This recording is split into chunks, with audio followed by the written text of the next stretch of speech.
జై శ్రీరామ్. రామాయణంలోని యుద్ధకాండని విన్నా చదివినా ఆ శ్రీరాముని ఆశీస్సులతో మీరు చేపట్టిన ఏ కార్యంలోనైనా జయాన్ని పొందుతారు. శ్రీమద్ రామాయణము యుద్ధకాండ 117వ భాగము. ఇదంతా చూస్తున్న రాముడికి ఏమి చేయడానికి తోచడం లేదు. కన్నీళ్లు ధారాపాతంగా కారుతున్నాయి. అలా నిశ్చేష్టుడై నిలబడిపోయాడు. భూలోకంలో పరిస్థితి ఇలా ఉంటే ఊర్ధ్వలోకములలో బ్రహ్మదేవుడు, కుబేరుడు, యముడు, ఇంద్రుడు, వరుణుడు, మహేశ్వరుడు అందరూ కలుసుకున్నారు. అందరూ విమానముల మీద లంకానగరానికి వచ్చారు. విమానాలు దిగి రాముని వద్దకు వచ్చారు. వారందరినీ చూసి రాముడు చేతులెత్తి నమస్కరించాడు. వారిని చూసి బ్రహ్మదేవుడు, మిగిలిన దేవతామూర్తులు రామునితో ఇలా అన్నారు: ఓ రామా, నీవు ఎవరో నీకు తెలియదా? నీ గురించి ఎందుకు తెలుసుకొనలేదు? నీవు సకల లోకములకు కర్తవు, జ్ఞానివి, అందరిలోకి శ్రేష్ఠుడవు. అట్టి నీవు సీత అగ్నిప్రవేశము చేస్తుంటే ఎందుకు చూస్తూ ఊరుకున్నావు? నీవు పూర్వకల్పములో ఋతధాముడు అనే పశువువు. నీవు ప్రజాపతివి. రుద్రులలో నీవు 8వ రుద్రుడవు. సాధ్యులలో 5వ వాడవు. నీ చెవులే అశ్వినీ దేవతలు, సూర్యచంద్రులే నీ నేత్రములు. ఓ రామా, నీకు నాశము లేదు. నీవు ఈ సృష్టికి ముందు ఉన్నావు, ఈ సృష్టి అయిన తరువాత కూడా ఉంటావు. కానీ ఇటువంటి నీవు ఒక సామాన్య మానవుని వలె సీతతో అలా ఎందుకు మాట్లాడావు అని అడిగారు. దానికి రాముడు ఈ విధంగా సమాధానము చెప్పాడు: ఓ బ్రహ్మదేవా, నాకు తెలిసినంతవరకు నేను దశరథపుత్రుడను, రాముడిని, ఒక మానవుడిని. నా గురించి ఇంకా ఏమైనా మీకు తెలిస్తే చెప్పండి అని అడిగాడు.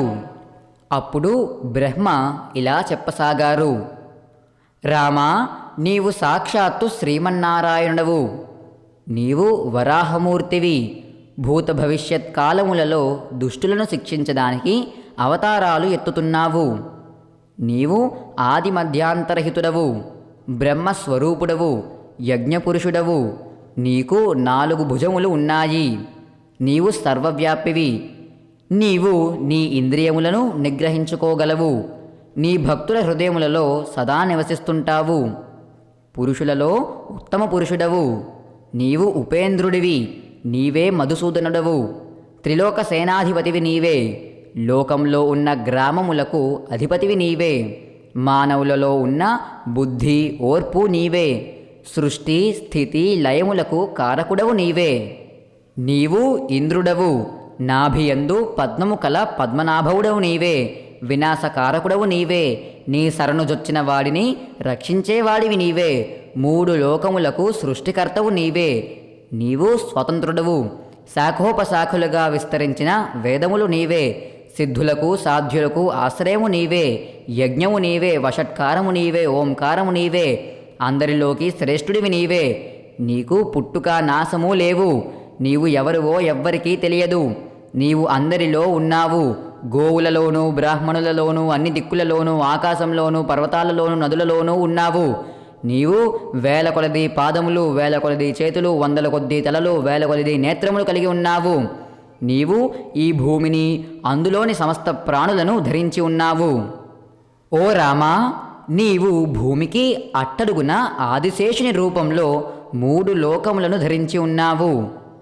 రామా, బ్రహ్మనైన నేను నీ హృదయము. నీ నాలుక సరస్వతి. నీ రోమములు సమస్త దేవతలు. నీవు కన్ను తెరిస్తే పగలు, కన్ను మూస్తే రాత్రి. నీ సంస్కారములే వేదములు. నీవు అన్నింటిలోనూ ఉన్నావు. నీవు లేని చోటు లేదు. ఈ జగత్తే నీ శరీరము. నీ స్థైర్యమే ఈ భూమి. నీ కోపమే అగ్ని. నీ శాంతమే చంద్రుడు. నీవే శ్రీ మహావిష్ణువు. పూర్వము నీవు వామనావతారములో బలిచక్రవర్తిని 3 అడుగుల భూమి దానంగా తీసుకున్నావు.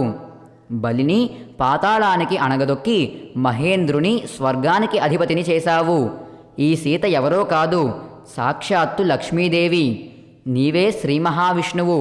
కేవలం రావణవధ నిమిత్తము రామునికి అవతారం దాల్చావు. ఓ రామా, రావణవధతో నీ అవతారము పూర్తి అయ్యింది. ఇంకా స్వర్గానికి తిరిగిరా. ఓ రామా, నీ వీరత్వము, నీ పరాక్రమము, నీ దర్శనము అమోఘము. నిన్ను స్తుతించుట ఇంకా అమోఘము. ఈ భూలోకములో నీ మీద భక్తి కలవారి జీవితం సార్థకమవుతుంది. నీయందు భక్తి కలవారికి ఈ లోకంలో కానీ పరలోకంలో కానీ సమస్త సుఖాలు లభిస్తాయి. వారి కోరికలన్నీ తీరుతాయి. పురాతనమైన ఈ ఇతిహాసమునకు సంబంధించిన ఈ స్తోత్రమును పఠించు మానవులకు సకల శుభములు చేకూరుతాయి. శ్రీమద్ రామాయణము యుద్ధకాండ 117వ భాగము సంపూర్ణము. హరి ఓం తత్సత్.